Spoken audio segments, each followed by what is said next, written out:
प्रभु श्री राम नगरी अयोध्या में जब से भगवान श्री राम का मंदिर बना तब से यहाँ पर अपनी श्रद्धा अर्पित करने के लिए देश विदेश से श्रद्धालु रामनगरी अयोध्या आ रहे हैं। कोई यज्ञ करा रहा है, कोई भागवत करा रहा है, कोई श्री राम कथा करा रहा है। हमारे साथ एमपी उदानपुर से महाराज जी आए हुए हैं जो यहाँ पर श्री राम कथा कर रहे हैं और अपने भक्तों को श्री राम रस का पान करा रहे हैं। सभी भक्त यहाँ पर प्रभु श्री राम की कथा सुन के अभिभूत हो रहे हैं और इस पावन सानिध्य का लाभ ले रहे हैं। हमारे साथ महाराज जी जुड़ेंगे, महाराज जी से हम बात करेंगे और जानेंगे कि रामनगरी अयोध्या कर उनको कैसा लग रहा है और उनके धार्मिक प्रसंगों के लेकर किस तरह के मंतव्य हैं। महाराज जी बहुत बहुत स्वागत है आपका। रामनगरी अयोध्या में 500 वर्षों के बाद भगवान श्री राम का मंदिर बना, क्या कहेंगे इस मौके? अरे ये जो दिन आया ऐसा दिन तो ज़िंदगी में कभी नहीं आया। इतना बढ़िया शुभ अवसर हम लोगों को प्राप्त हुआ।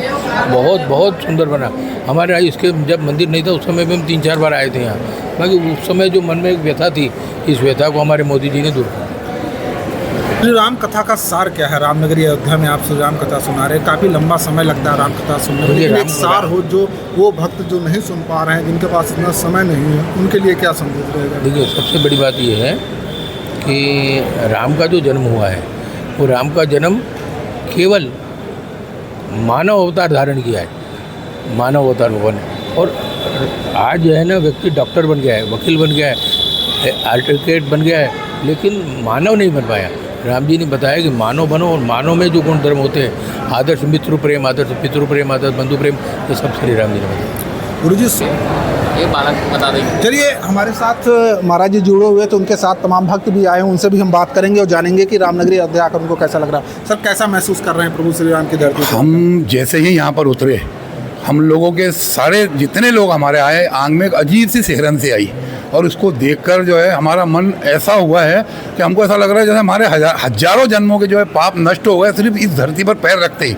और हमने जैसे ही राम मंदिर के अदन कदम रखा, भाई साहब मुझे 494 वर्षों का संघर्ष याद आ गया कि जो हिंदू समाज ने जो 494 वर्ष तक ये संघर्ष किया है मंदिर के लिए और अंततः मंदिर की स्थापना हुई है, इसको देखकर हमारा मन अति प्रसन्न है। हमारे जितने वैष्णव आए सब बहुत प्रसन्न हुए। विकास को लेकर क्या कहेंगे यहाँ का? विकास तो भाई साहब योगी और मोदी जी के राज में जो उत्तर प्रदेश में विकास हुआ है ये तो मॉडल हो गया है। एक ज़माने में गुजरात को मॉडल कहा जाता था, लेकिन गुजरात अगर मॉडल था तो वो केवल जो है उद्योग और धंधों के लिए था, लेकिन जो तो सनातन संस्कृति का विकास हो रहा है यहाँ पर। इस धरती पर पैर रखते ही ऐसा लगता है जैसे सनातन की ज्वाला चल रही है, सनातन का ज्वार उठा है। और ये जो अभी वर्तमान में परिस्थितियाँ बदली है, जो सरकारें बदली है और ये परिस्थितियाँ जो बदली है, ये इसके कारण ही संभव हुआ है। तो एक ज़माना था जो हिंदू अपने आप को हिंदू कहने में शर्मिंदगी महसूस करता था, और आज का समय ये है कि हिंदू बड़े गर्व से कहता है कि मैं हिंदू हूँ।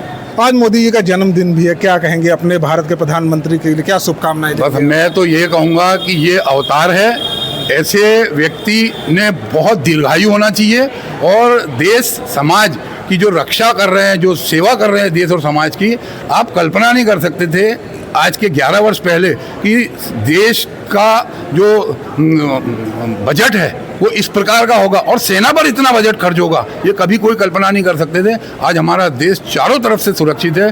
चीन के नाम से हमारी सरकारें हिल जाती थी, पैर कांप जाते थे, लेकिन आज चीन के पैर कांप रहे हैं। ट्रंप के साथ में जो हमारे मोदी जी ने जो चल रहा है वो एक पल नहीं झुके, जबकि ट्रंप को ये उम्मीद थी कि वो पूरी तरह से झुककर भारत हमारे पास आएगा, लेकिन जरा भी झुके नहीं है। अल्टीमेटली ट्रंप को ही झुकना पड़ रहा है, उसी को कहना पड़ रहा है कि मोदी जी मेरे बहुत अच्छे मित्र हैं, भारत से मेरे बहुत अच्छे संबंध है और मैं उनसे वापस ट्रेड करना चालू करूँगा।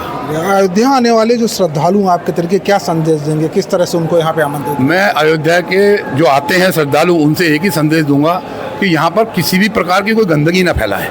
मैं ये संदेश दूंगा कि सनातन की रक्षा का संकल्प लेकर जाए यहाँ से, और 494 वर्ष में जो लाखों हिंदुओं ने अपने प्राण त्यागे हैं, वो मैं उनसे कहूँगा कि उनके प्राणों की चिंता करते हुए, उनके प्राणों को श्रद्धांजलि देते हुए यहाँ पर सनातन संस्कृति का परचम लहराने का संकल्प लेकर जाना चाहिए। क्या नाम है आपका? मेरा नाम हेमेंद्र कुमार गोविंदजीवाला, मैं अधिवक्ता हूँ और जो सनातन संस्कृति समिति लेकर आई है सारे श्रद्धालुओं को, मैं उसका अध्यक्ष हूँ। और जो गोकुल चंद्रमा जी मंदिर जिसके ये मुखिया जी है हमारे, वो उसका भी मैं अध्यक्ष हूँ ट्रस्ट का। आप एक अधिवक्ता हैं और केस अदालत से ही फाइनल हुआ है। इसके अलावा कृष्ण जन्मभूमि और मथुरा का भी कृष्ण जन्मभूमि और बनारस का, काशी का भी, दोनों का मुद्दा भी पेंडिंग चल रहा है। क्या लगता है कब तक ये फाइनल हो जाएगा? देखिए, मैं आपको बताऊं, काशी का मुद्दा पहले सॉल्व होगा निश्चित रूप से। ऐसा लग रहा है गति से कि कृष्ण जन्मस्थली का सॉल्व होगा, लेकिन एक अधिवक्ता के रूप में मैं बहुत अच्छे से जानता हूं कि काशी का मुद्दा पहले सॉल्व होगा, उसके बाद कृष्ण जन्मभूमि। और ये पक्की बात है कि मोदी जी और योगी जी के राज में ही है, हम अपनी आंखों से देखेंगे। तो आज मोदी जी का जन्मदिन भी है और यहाँ आने वाले भक्तों का कहना ये है कि मोदी जी के युग में ये दोनों समस्याएं खत्म हो जाएगी। हमारे साथ अधिवक्ता जी जुड़े हुए हैं जो कि न्यायालय के दांव पेच बहुत अच्छे से समझते हैं। उनका कहना है कि सबसे पहले बाबा भोलेनाथ आज़ाद होंगे, उसके बाद कृष्ण जन्मभूमि का नंबर आएगा। हमारे साथ मैडम भी जुड़े। मैम, क्या कहना चाहेंगी रामनगरी अयोध्या आकर? यहाँ आके ऐसा लग रहा है कि पूरे हमारे 7 जन्मों के जो पाप हैं वो पाप दूर हो गए हैं, और रामलला के दर्शन करते ही ऐसा लग रहा था कि जो हमने दर्शन किए हैं हम बहुत सौभाग्यशाली हैं, और जो इस दर्शन को नहीं कर पा रहा था, इतने सालों से वो कैद में थे, वो सौभाग्यशाली नहीं थे। आज हम मोदी जी के राज्य में ये कह सकते हैं कि भारतवर्ष जो है एक सोने की चिड़िया बनने जा रहा है। वाकई में लगता है कि एक समय ऐसा आएगा कि भारतवर्ष सोने की चिड़िया बन जाएगा।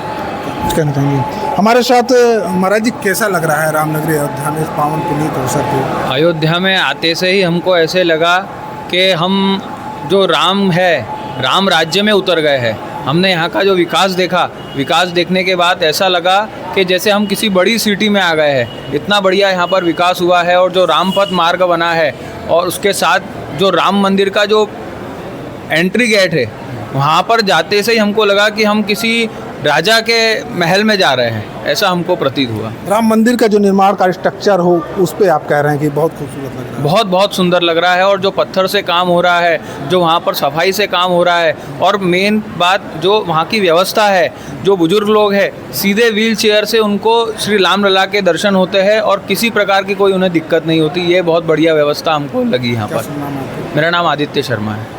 तो हमारे साथ देखा आपने एमपी से तमाम श्रद्धालु जुड़े हुए, तो जिनका कहना ये है कि रामनगरी की व्यवस्थाएं ऐसी अब हो गई हैं जिसमें किसी को किसी भी तरह की कोई असुविधा नहीं है, और दिन दूना रात चौगुना रामनगरी अयोध्या का विकास हो रहा है। TV 27 से मैं आनंद त्रिपाठी, अयोध्या।